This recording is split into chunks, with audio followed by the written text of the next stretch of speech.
What is up everyone, it's me Kai, we're back with another deck profile.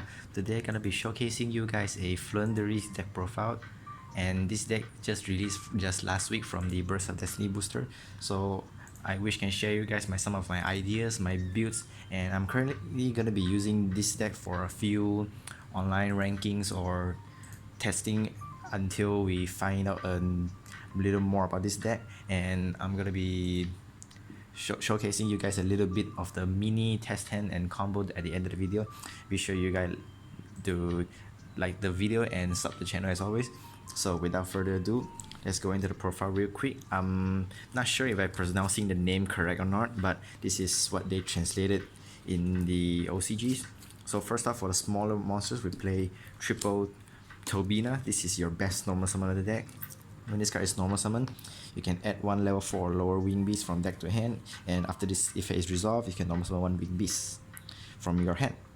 And if this card is at the banish and you normal summon a wing beast monster, you can add this card to your hand. So basically every cards in the deck is floats, can float by themselves, can float by other, which is another small Flundereeze. And this card can search any of your mini monster from your deck, including the wind barrier statues, which is really insane. You can normal summon this, add your statue, normal the statue, and just pass turn, and your opponent have to deal with the statues and another searchers that floats during the next turns. So you have to play 3 Tobinas. And the second best normal summon is triple Iglin.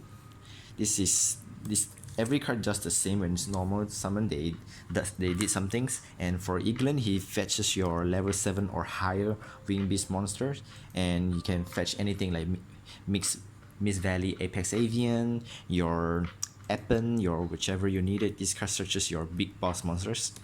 And of course you have to play 3. You have the same stat as the mini monarchs, as you guys can see. I focus there. All of them are not the same except for this, so if you guys think of something, you might want to try it out. And the other ones, I play 2 Stretch. This is the call by the grave of the deck. This card is normal special. This card is normal summon. You can target one card in the graveyard and banish it. It doesn't really have to be opponents, you can banish yourself. So you can like banish your spell trap in your graveyard, so you can make your dimension shifters be live again in your hand. Just say special summon. This deck doesn't special summon that much, maybe 1 or 2. For my build, it is. And the last I play is 1 token. This is, you can add back a Flundereeze card from banish to your hand. Sometimes you don't want it to be short of the usage, so you can use this to banish your Flundereeze spell or trap in the graveyard and use this to add back instead, or you can banish your big Flundereeze and then you can use this to add back as well. And both of them are the same. After you use the first effect, you can normal summon again. And for you guys to know, if one of these effects got Ash or Imperms, you can normal summon again. It's just like Sky Striker Engage. You have to go through the full effects for it to resolve. And the big monsters, sorry about that, is 2 Enpen. This is the spell trap searcher of the deck. When this guy is tribute summon, you can add 1 spell trap from deck to your hand and immediately resolve. You can normal summon another monsters. You can summon them again, which is really nice.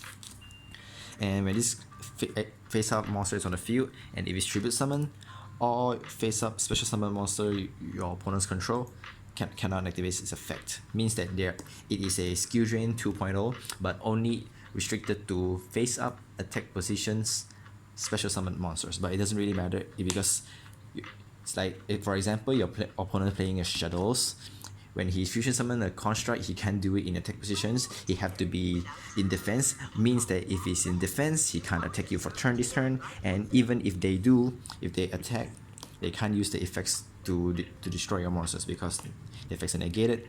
And their second effect is, once during a damage step, when this card battles opponent monsters, you can banish 1 card in your hand, and that monster's attack defense become half under end of turn.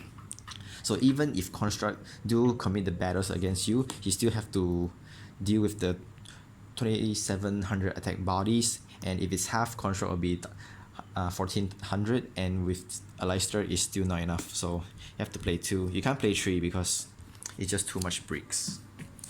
And for the next triple summon target, 1 Raiza, the Mega Monarch. This is explanatory why this card is really good. It's a wing beast, and it bounces card from the grave or the field, which is really busted in this deck, and place it to the top of the deck. And the second effect is not really that happens because you have to tribute a wing tributed monsters, but it does happen sometimes. So I never happen to activate the second effect. I only activated the first. So the fun fact is you can bounce a card and you can bounce yourself to the top deck if you wanted to draw it. Let's say if somehow this card is in your graveyard, you can use these effects to bounce to the top deck, so when you draw it, you can draw your structures as well, which is really nice. And this card interrupts your opponent's play, so you have to play it. And the next target will be Apex Avian. This I don't really have to explain why this card is so good, and it's searchable. It's a wing beast. You can use your Eaglin to search it out, and tribute summon. You have free Omni negates, and you can summon this again during your opponent's turn, which I'll show you later in the spell. And for the hand traps, I played a very simple lineup. It's Triage and 2 maxx'cs. Some of you might wondering why I'm not playing Dimension Shifters in the main deck. Well, because I don't want to draw it during the following turn, the late games. I wanted something to be more of a wilder range, more variable, more consistent hand trap, and these cards are the only one. And let's say if I play the Dimension Shifters and I already activated the Pot of Extravagance, Pot of Prosperity or so on, and afterwards I'm drawing, that would be just bricks in my hand. So I prefer play this, especially sometimes I wanted to go first instead of going second, so I would rather play this more than play Dimension Shifters in my main deck. And also you don't always win the die roll, and of course we wanted to win the die roll. And for the spells, this will be the 3 field spell, the Flundereeze maps, and the 1 terraforming to search it out. For this card's effects, is during your main phase can activate this effect. You can reveal 1 level 1 Flundereeze from your hand, and you can banish 1 Flundereeze monster with different name from deck to the graveyard. From deck to the banish, I'm sorry about that. Any Flundereeze card means you can banish your spell trap as well, but if you really need that, you might want to banish your spear spell. And also after that, you can immediately normal summon the monster you reveal. So as you can see here, you can activate this effect, reveal Tobina, and you can banish your Eaglin, and then you normal summon the Tobina. You add another one from there, and Eaglin is gonna add back to your hand since you normal summon a wing beast. And then after resolve, summon, search another big boss, and you can tribute summon, and you can just do it over and over again. And the second effect is during your opponent's turn. If your opponent normal summons successfully, you activate this effect. If you do, normal summon 1 Flundereeze monsters, which is really nice, and this card is the bread and butter of the deck. If you're playing this deck, if you're not playing the field spell, you're playing it wrong. This card brings much more consistency. It allows this deck to have a 1 card combo. You have for any 1 level 1 Flun, and you can do whichever you want. You can just keep ghosts all the way, and you can interact during your opponent's turn, which is really nice. Especially decks like Shadows, Tribrigades, they have to normal summon their Leicesters, normal summon any Tribrigades, and you can react to it. And another names I play is 1 Unknown Wind. This is the Cosmo Town of the deck. You can review up to 2 Flundereeze monsters, I believe. Yes, 2 Flundereeze monsters or wing beast monster up to 2, and place them at the bottom of the deck. If you do, draw the amount. So this card replenishes your hand. You don't want too many like big birds on your hand. You can just put them at the bottom of the deck, and you just draw whatever you want. And the first effect is when this card is in the spell trap zone, if you tribute summon a monster that requires two tributes, you can use one of your monsters and one of your monsters to send it to the graveyard as a tribute summon instead. So be minded that the Mega Monarch says if you use the wind monster to tribute summons, you can gain the extra effect. Well, if you use the effects of Unknown Wind, you can't trigger because it says that you can use one of your monsters to send to the graveyard as a tribute. It sends to the graveyard, so it doesn't tribute for this. So the second effects won't work that easily. So, but it's still an interaction with this and the field spell. Basically, you're during your opponent's turn, use this effect to tribute your opponent's monster, tribute the Mega Monarch, you're clearing off one monster of this, and you use this effect to clear one more monsters and one more graveyard, which is really nice. You interrupt your opponent's way with just one card. And for the consistent cards, which be triple Pot of Extravagance, 2 Pot of Duality, and 2 Pot of Prosperities. I might cut the 1 Prosperity for the Duality, but I chooses to play less because I wanted the Prosperity, I wanted to dig more. Dig 6 card is better than dipping 3, although it does conflict with the Extravagance, so I might change Extravagance to Duality instead. But these cards provide you consistency, providing you your combo pieces, and you doesn't use your Extra Deck that much often. It's more of like 1 out of 10 matches. So playing this will allows you to draw whichever you need. You can draw your hand traps, you can draw your whichever combo piece you need, and just to say so, you can use your Ryza to place your any other parts to the top of your deck. So during your next draw phase, you will guarantee a search. So which is really nice. Playing 7 pots is the perfect number. I don't think I needed another pots or another searches. This is already get the job done. And did I mention that this deck very vulnerable to hand traps? Yes, that's why I play triple cross out.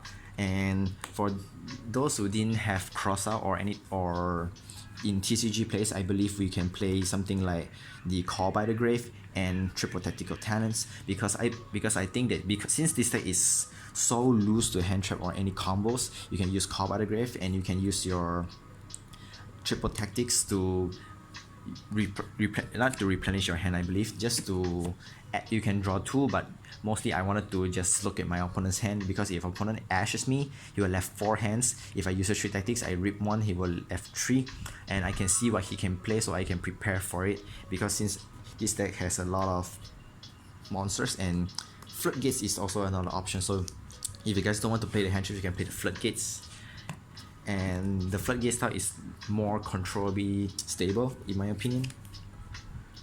And the one Gold Sarcophagus and 1 Feather Duster. Gold Sarcophagus because all your monsters float in the banished zone, so you have to play this. This card just is another field spell to my opinion. And for the trap lineups, 1 City of Dreams. This is the another like Monarch card. You can activate this during your opponent's or your main phase. You can normal summon a level 4 or lower wing beast. So if you play Wind Barrier statues, you can opponent does something, you can activate this, and you can, after it's fair resolve, normal summon the Wing Barrier statue, and they have to pause a turn, which is really interesting. And the second effect is when this is in your graveyard, if you tribute summon a level 7 or higher monsters, doesn't really have to be Wing Beast, means you can put it in another deck if you want. And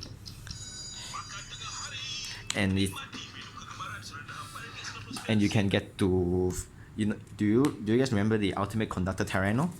Yes, it's a similar effect. You can banish this trap and turn all your opponent's monster into face down, which is really busted. I tried it once against I believe it's a Prankis.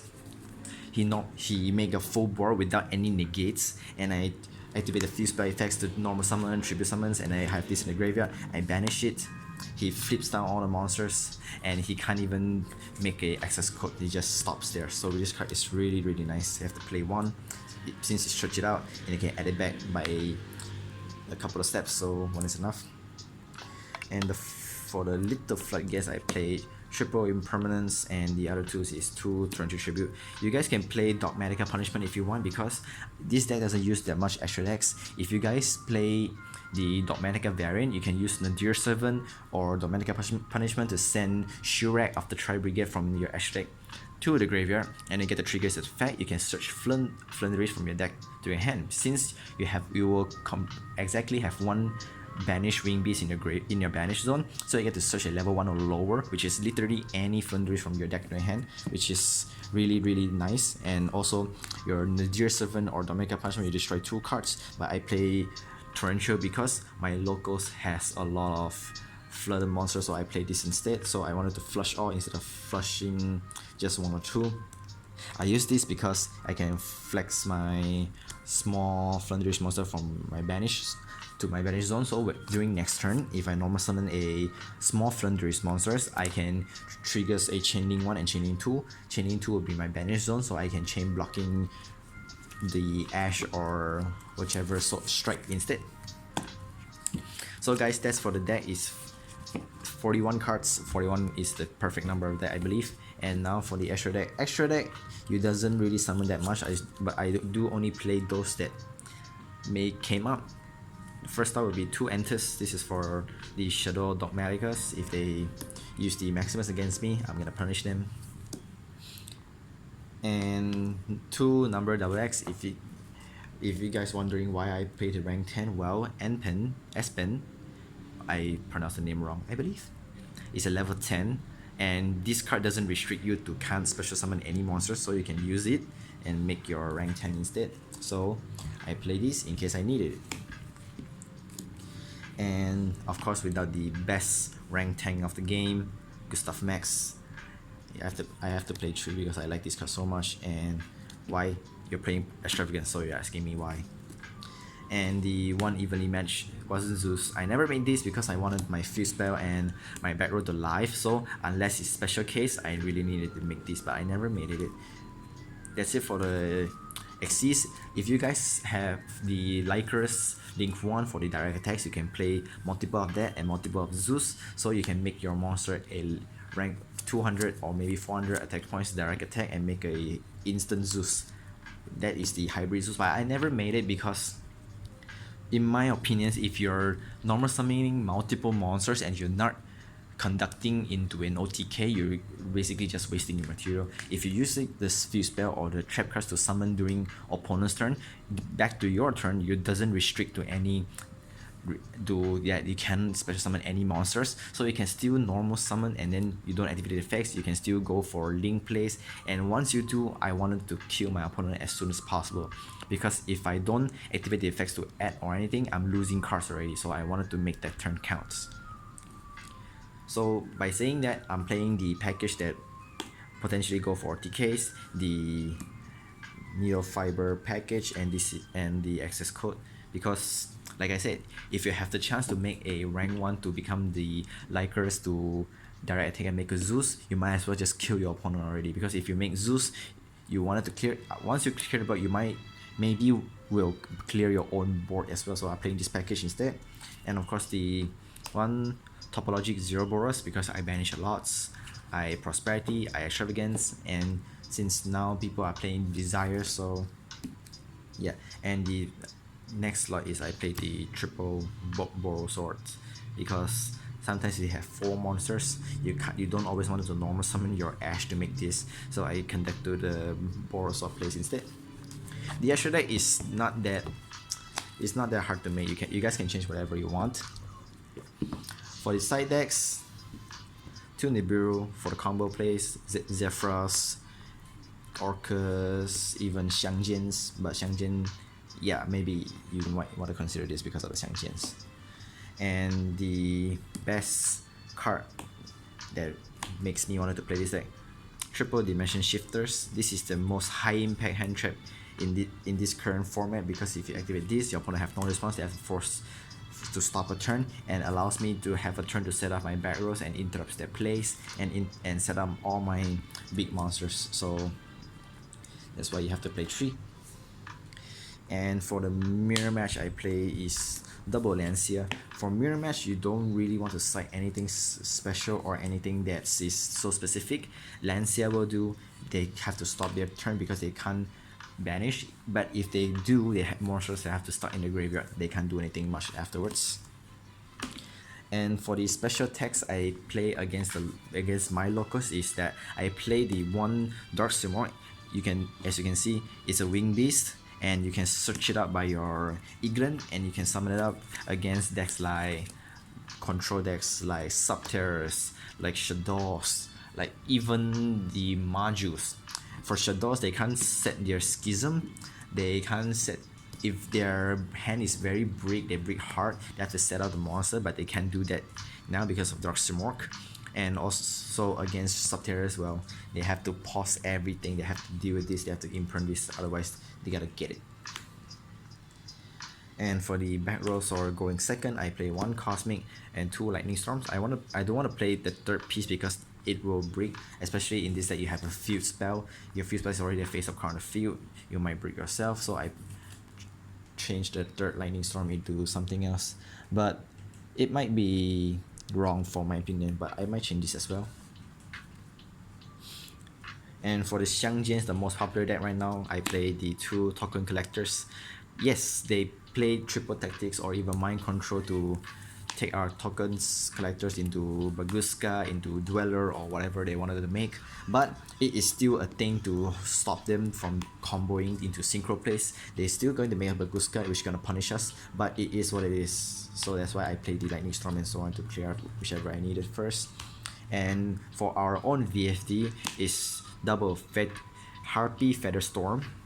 This is the VFD of the deck because as you can see just now, all of my monsters are mostly wing, not you, are wing beasts, and you can use this to stop your opponent's turns, something like Tribrigades or even Orcus or Shadows, Dragon Links. If they activate any monster effects, you activate this, they have no response, they have to pass turn. This is an auto win against most of the combo decks. If they have no answer against it, you're gonna win it because you VFD them for turn.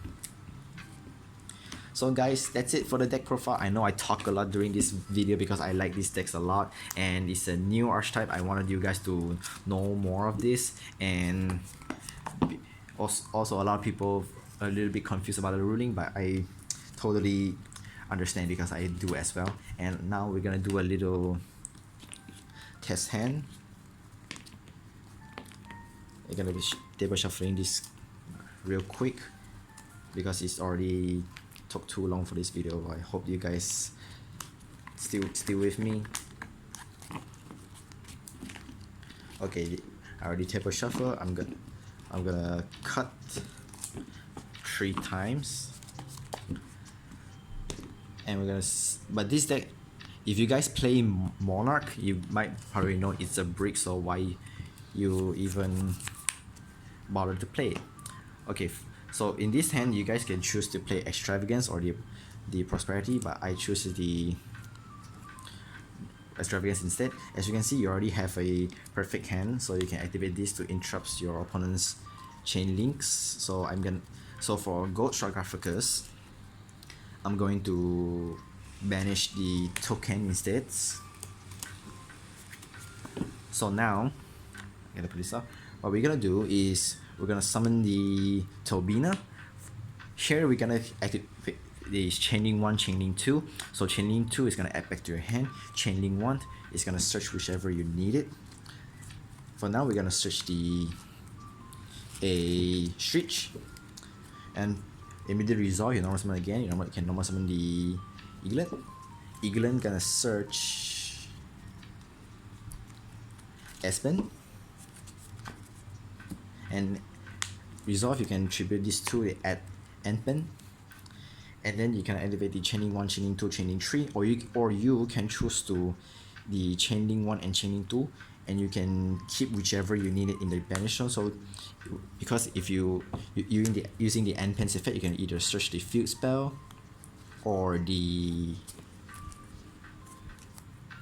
City of Dreams. So by doing so, if you activate either's effects, if you summon during your opponent's turn, you can activate the same Chainlink 1, Chainlink 2. You're blocking your opponent to stop by ashing your first target. So when you have maybe your next draw you have another Antpen or anything, you can summon literally anything else other than Tobina and Eaglin. So your opponent won't be ashing your targets. They can only like Imperm or Vader, but they can't Vader during your own turn anyway. So they can only Imperm your target since these two effects doesn't search. What they do is banish or add back from the banish zone. So they can't ash you, so you get to summon for free. And for safety, more precaution steps, you can do this like every single turn. As you can see just now, by just searching one card, I basically have a full hands. You normal summon this, and then you summon, search, add back to your hand, and you search again. By just one card, you're replenishing your whole hands. Like, I'm not even joking. You're replenishing your whole hands and prepare for the next turn. So if you search the field spell, you have a floodgates. Let's say you have a floodgates on the field, and you have a attack position skill drains. You have opponent's turns to interrupts. You can DD crow your opponents, and you have if you have duality, you can search for another back rows, and this deck is completely insane. If this deck is not even near to tier 1, I will be really sad. So guys, that's it for the deck profile. If you guys enjoy these videos that much, let me know in the comments down below. I'll be happy to hear it, and I'm really sorry for talk too much in this video, because I want to share more, because I'm quite excited for these decks. And if you guys got anything else wanted to add on, you can be sure to let me know in the comments down below as well. And yep, that's it for the video, and we're gonna see you guys next time with another deck profile, which is I already preparing now. And stay safe guys, and we'll see you guys next time. Take care everyone.